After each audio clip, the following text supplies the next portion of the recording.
Shalom പ്രേക്ഷകരെ, വിശുദ്ധ ഗീവർഗീസ് സഭയുടെ തിരുനാൾ ആഘോഷിക്കുന്ന ഈ അവസരത്തിൽ എല്ലാവർക്കും തിരുനാളിൻ്റെ മംഗളങ്ങൾ സ്നേഹപൂർവ്വം ആശംസിക്കുന്നു. പിശാചിൻ്റെയും തിന്മയുടെയും മരണത്തിൻ്റെയും മേൽ വിജയം വരിച്ച ഈശോയുടെ ഉത്ഥാന തിരുനാൾ കഴിഞ്ഞതേയുള്ളൂ. ആ ഉത്ഥാന തിരുനാളിൻ്റെ സന്തോഷത്തിൽ, തിരുനാളിൻ്റെ സമാധാനവും ശാന്തിയും അനുഭവിക്കുന്ന ഈ കാലഘട്ടത്തിൽ രക്തസാക്ഷിയായി മരിച്ച വിശുദ്ധ ഗീവർഗീസിൻ്റെ തിരുനാൾ എന്തുകൊണ്ടും നമുക്ക് സന്തോഷത്തോടെ ആഘോഷിക്കാവുന്നതാണ്.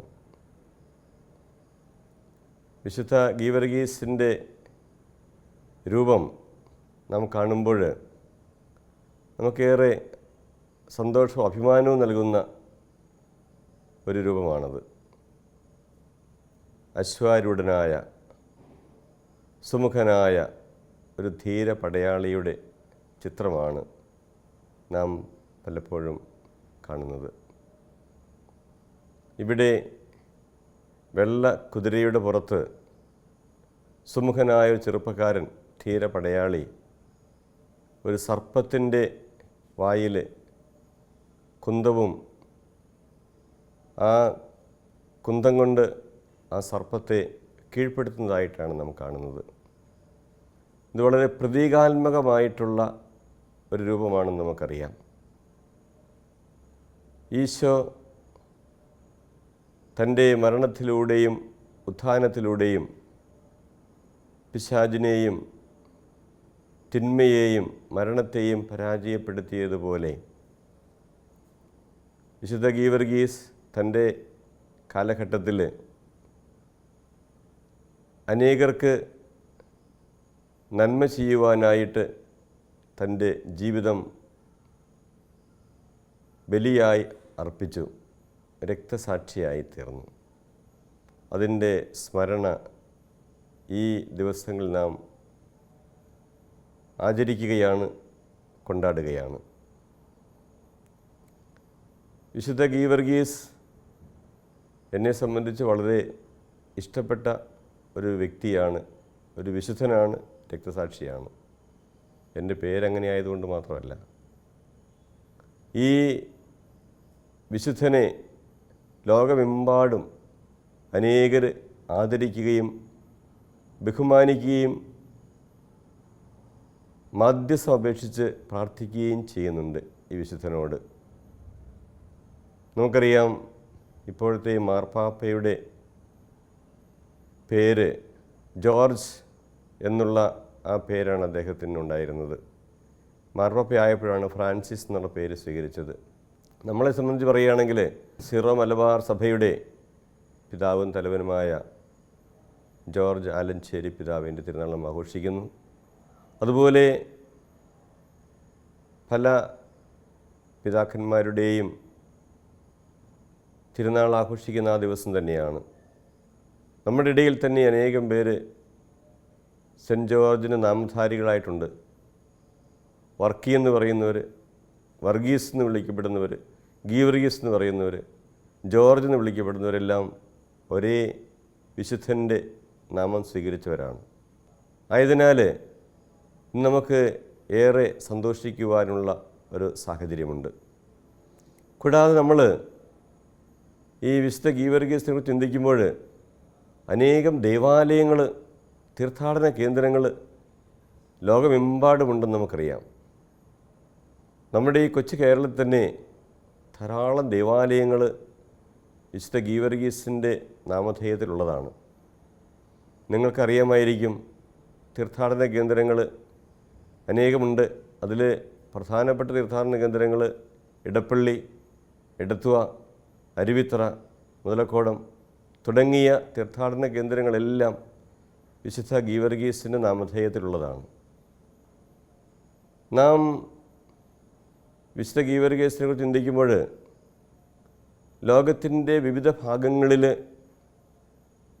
ക്രൈസ്തവ വിഭാഗങ്ങളിൽ ഏത് വിഭാഗങ്ങളിൽപ്പെട്ടവരായാലും ഈ വിശുദ്ധനെ വളരെ ആദരപൂർവ്വം ബഹുമാനിക്കുകയും മധ്യസ്ഥം തേടുകയും ചെയ്യുന്നതായിട്ടറിയാം. കത്തോലിക്ക സഭയിൽ മാത്രമല്ല, ഓർത്തഡോക്സ് സഭയിൽ, യാക്കോബായ സഭയിൽ, ആംഗ്ലിക്കൻ സഭയിൽ, ഈ സഭകളിലെല്ലാം ഈ വിശുദ്ധനെ ഏറെ ആദരിക്കുന്നതായി നമുക്കറിയാം. ഇംഗ്ലണ്ടിൻ്റെ മധ്യസ്ഥനായിട്ട് അവർ സ്വീകരിച്ചിരിക്കുന്നത് സെൻറ്റ് ജോർജിനെയാണ്. അപ്പം ഇതുപോലുള്ള ഒത്തിരിയേറെ വണക്കം, ആദരവ് അദ്ദേഹത്തിന് ലഭിക്കുന്നത് എന്തുകൊണ്ടാണ് എന്ന് ചിന്തിക്കുന്നത് നല്ലതാണെന്ന് ഞാൻ കരുതുന്നു. അദ്ദേഹത്തിൻ്റെ ജീവിതത്തെക്കുറിച്ച് ചിന്തിക്കുമ്പോൾ 3-ാം നൂറ്റാണ്ടിൻ്റെ അവസാന കാലഘട്ടത്തിൽ, 4-ാം നൂറ്റാണ്ടിൻ്റെ ആരംഭത്തിൽ അദ്ദേഹം ജീവിച്ചിരുന്ന ആ കാലഘട്ടം, അത് വളരെയേറെ പീഡനങ്ങൾ, മതത്തിനെതിരായിട്ടുള്ള ഒത്തിരിയേറെ അനുഭവങ്ങൾ വിശ്വാസികൾക്ക് നേരിട്ട സാഹചര്യമായിരുന്നു. അദ്ദേഹത്തെക്കുറിച്ച് പറയുമ്പോൾ അദ്ദേഹത്തിൻ്റെ പിതാവ് ഇന്നത്തെ നാം കാണുന്ന തുർക്കിയിൽ ജനിച്ച വ്യക്തിയാണ്. അദ്ദേഹത്തിൻ്റെ മാതാവ് പലസ്തീനയിൽ ജനിച്ച വ്യക്തിയാണ്. പിതാവിൻ്റെ മരണശേഷം ജോർജും മാതാവും കൂടി പാലസ്തീനയിലേക്ക് പോയി അവിടെയാണ് ശിഷ്ടകാലം ചെലവഴിച്ചതെന്ന് നമുക്കറിയാം. ആ കാലഘട്ടത്തിൽ അദ്ദേഹം ഒരു കുലീന കുടുംബത്തിൽ ജനിച്ച വ്യക്തിയായിരുന്നു. നല്ല ആരോഗ്യവും വിദ്യാഭ്യാസവും സമ്പത്തുമൊക്കെ ഉണ്ടായിരുന്നു. അന്ന് അദ്ദേഹം നല്ല രീതിയിൽ ഏതെങ്കിലും ബിസിനസ് നടത്തിയോ അല്ലെങ്കിൽ ഔദ്യോഗികമായ ജീവിതം നയിച്ചോ ഉയർന്നു വരുവാനുള്ള സാഹചര്യങ്ങൾ ധാരാളം ഉണ്ടായിരുന്നു. എങ്കിലും അദ്ദേഹം ചിന്തിച്ചത് സൈനിക സേവനത്തിന് പോയാൽ മറ്റുള്ളവരെ ശുശ്രൂഷിക്കുവാൻ സാധിക്കും, നാടിനു വേണ്ടി ജീവിക്കുവാൻ സാധിക്കും. അതുകൊണ്ട് സൈനിക സേവനം തിരഞ്ഞെടുത്തു. ഡയക്ലേഷ്യൻ ചക്രവർത്തിയുടെ വിശ്വസ്ത ഭരണാധിപനായി അല്ലെങ്കിൽ സൈന്യാധിപനായി അദ്ദേഹം നിയോഗിക്കപ്പെട്ടു.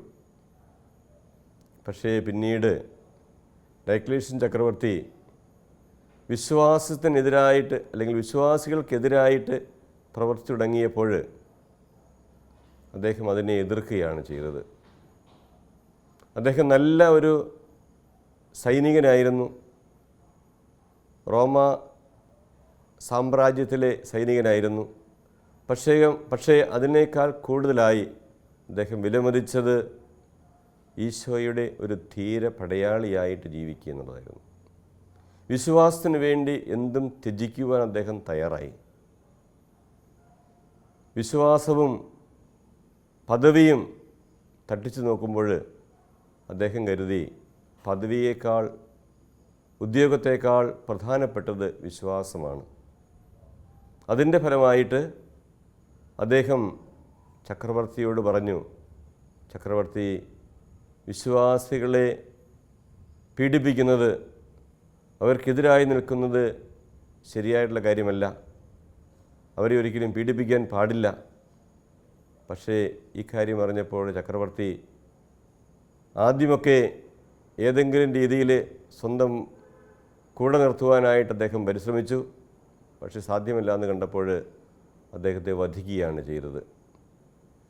AD 303 അദ്ദേഹം രക്തസാക്ഷിത്വം വരിച്ചുവെന്നാണ് ചരിത്രത്തിൽ കാണുന്നത്. ഇപ്രകാരം തൻ്റെ ജീവിതത്തിൽ തനിക്കുള്ള സുഖസൗകര്യങ്ങളെല്ലാം ഉപേക്ഷിച്ച്, തൻ്റെ ഔദ്യോഗിക സ്ഥാനം ഉപേക്ഷിച്ച് ദൈവത്തിനും ദൈവജനത്തിനും തൻ്റെ വിശ്വാസം സംരക്ഷിക്കുന്നതിനു വേണ്ടി പൂർണ്ണമായിട്ടും വിട്ടുകൊടുത്ത വ്യക്തിയാണ് വിശുദ്ധ ഗീവർഗീസ്. അതുകൊണ്ടാണ് ഇന്ന് ഈ രീതിയിൽ ലോകമെമ്പാടും അദ്ദേഹം അറിയപ്പെടുന്നതും അദ്ദേഹത്തെ നാം വണങ്ങുന്നതും അദ്ദേഹത്തിൻ്റെ മാധ്യസ്ഥം അപേക്ഷിക്കുന്നതും.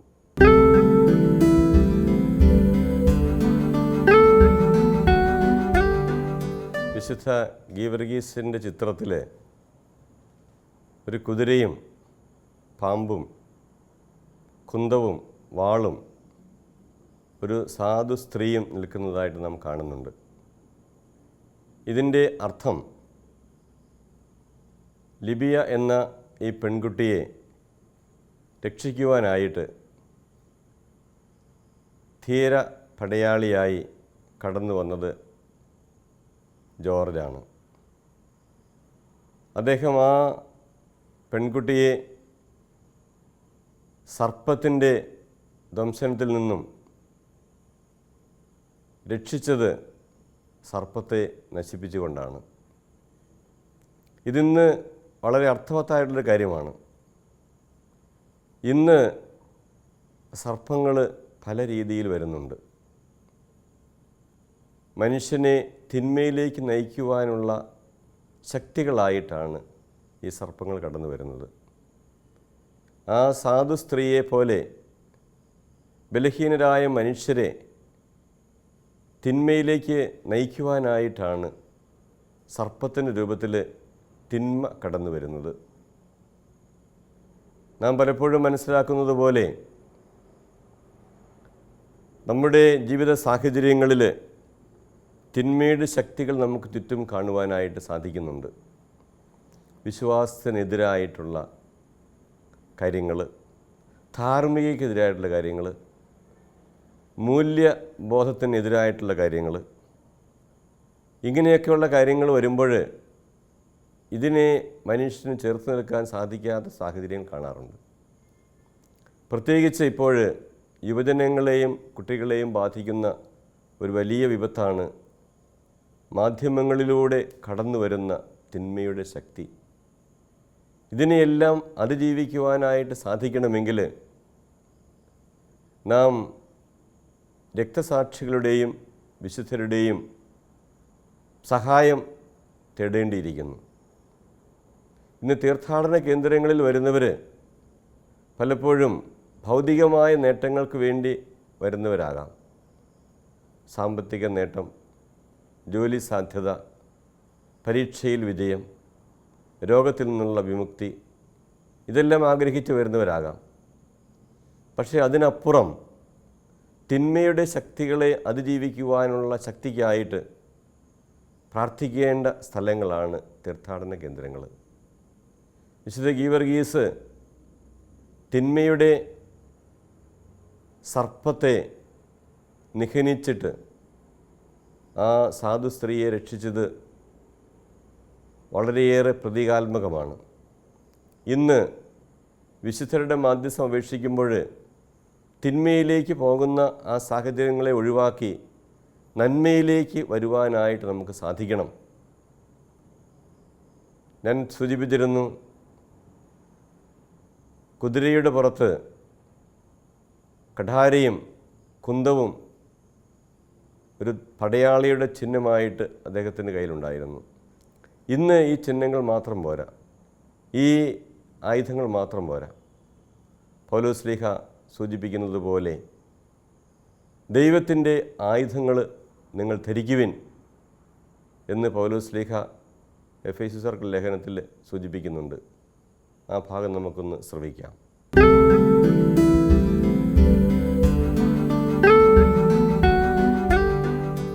എഫേസ്യർക്ക് ലേഖനം 6-ാം അധ്യായം 10 മുതലുള്ള വാക്യങ്ങൾ.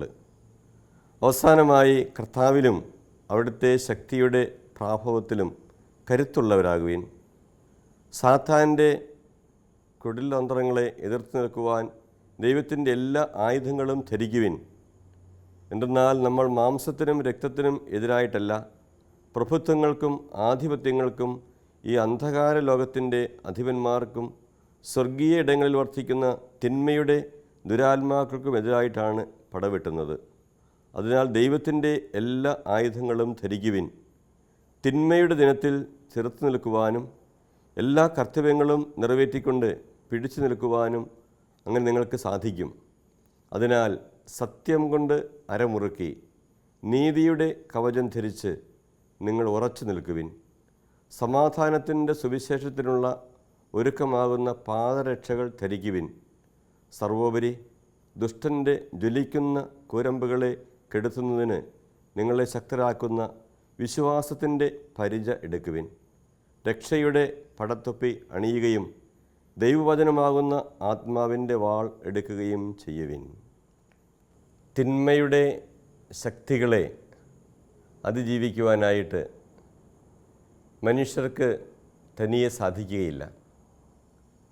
ദൈവത്തിൻ്റെ കൃപ നമ്മോടുകൂടി ഉണ്ടാകണം. രക്തസാക്ഷികളുടെയും വിശുദ്ധരുടെയും ജീവിതത്തിൽ നാം കാണുന്നതാണ്. തങ്ങളിൽ തന്നെ ആശ്രയിക്കാതെ ദൈവത്തിൻ്റെ ശക്തിയിൽ ആശ്രയിച്ച് ജീവിച്ചതുകൊണ്ടാണ് അവർ തങ്ങളുടെ ജീവിതം പൂർണ്ണമായിട്ടും ദൈവത്തിന് സമർപ്പിക്കുവാൻ അവർക്ക് സാധിച്ചത്. തിന്മയുടെ ശക്തികളെ അതിജീവിക്കുന്നതിനുള്ള ആയുധങ്ങൾ പൗലോസ്ലീഹ സൂചിപ്പിച്ചതുപോലെ ദൈവത്തിൻ്റെ വചനം, കുദാശകൾ, പ്രാർത്ഥന ഇവ വഴിയായിട്ട് ദൈവത്തിൻ്റെ ശക്തി നമ്മിലേക്ക് വരുമ്പോൾ ദൈവത്തിന് അസാധ്യമായിട്ടൊന്നുമില്ല എന്ന് പറയുന്നത് പോലെ തന്നെ ദൈവത്തോട് ചേർന്ന് നിൽക്കുന്നവർക്കും അസാധ്യമായിട്ട് ഒന്നും ഉണ്ടാകില്ല. ദൈവത്തോട് ചേർന്ന് നിൽക്കുന്നവർക്ക് എല്ലാം സാധ്യമാകും. ആ ചിന്ത നമുക്കുണ്ടാകുമ്പോൾ നന്മയിൽ ജീവിക്കുവാൻ നമുക്ക് സാധിക്കും.